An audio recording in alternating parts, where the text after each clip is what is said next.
Chris, this way.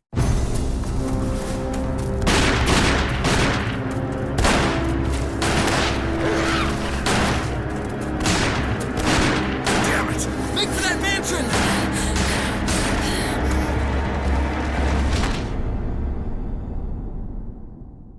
Resident Evil Remake hit at a very important time. The year was 2002. The system, the GameCube.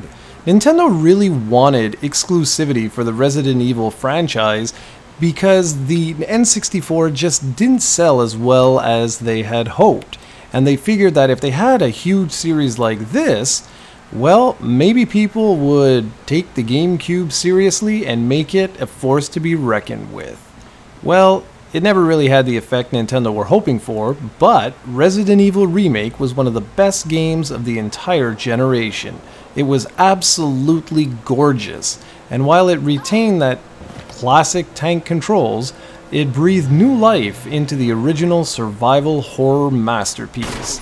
It is also one of my personal favorite games of all time. And now here we are in 2015 and Capcom has released an updated HD port of Resident Evil Remake for all the next gen and last gen consoles.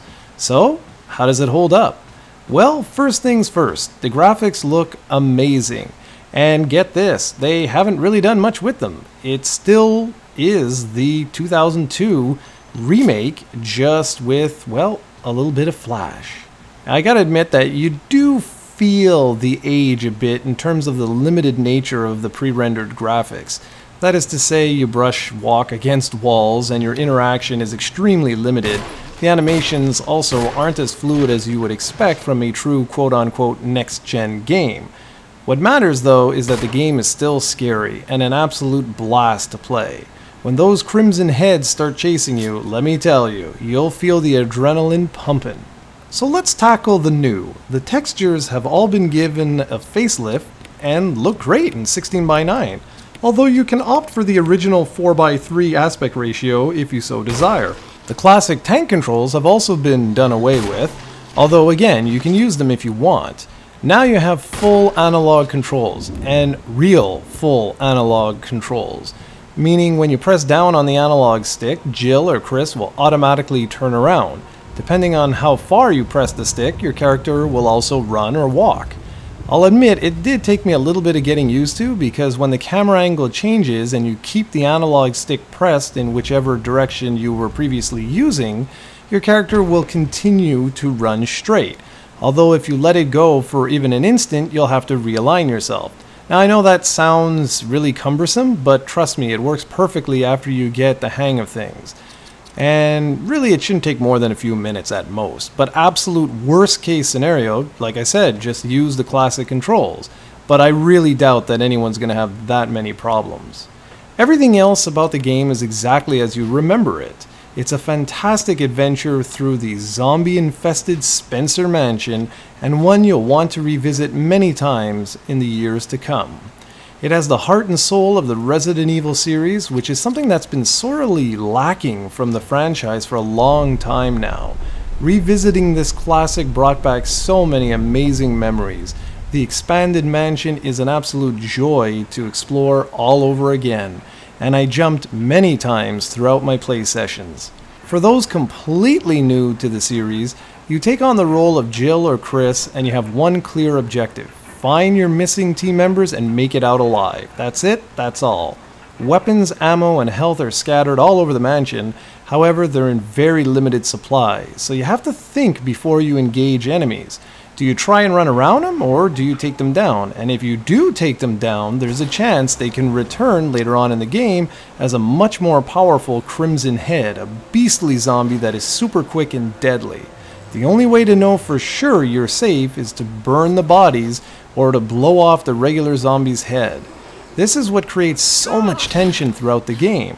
If you only played the 1996 original, well, you'll be happy to know that the Spencer Mansion has significantly grown in size and rooms and puzzles have been completely reworked, meaning this isn't exactly as you remember it, and because of that, you'll be just as scared as everyone else.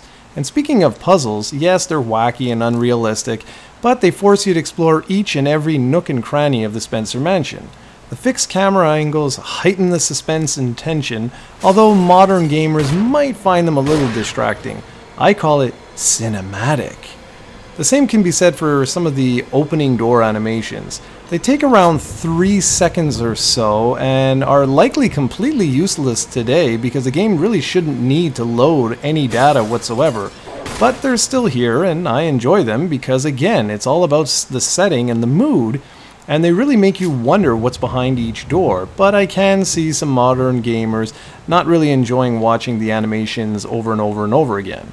About the only negative thing I can say about the game is that the voice samples feel a little bit overly compressed, but everything else is just fantastic. If you own a PlayStation 3, an Xbox 360, a PlayStation 4, an Xbox One, or a PC, you owe it to yourself to play this game. Even longtime survival horror and Resident Evil fans should give this one a spin if they haven't played the GameCube original in a while.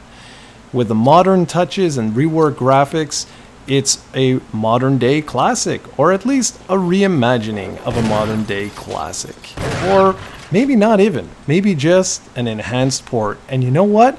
There's absolutely nothing wrong with an enhanced port if it introduces more people to this amazing game. And even if you have played the original GameCube version, I would still recommend you go and download this one. It's well worth it.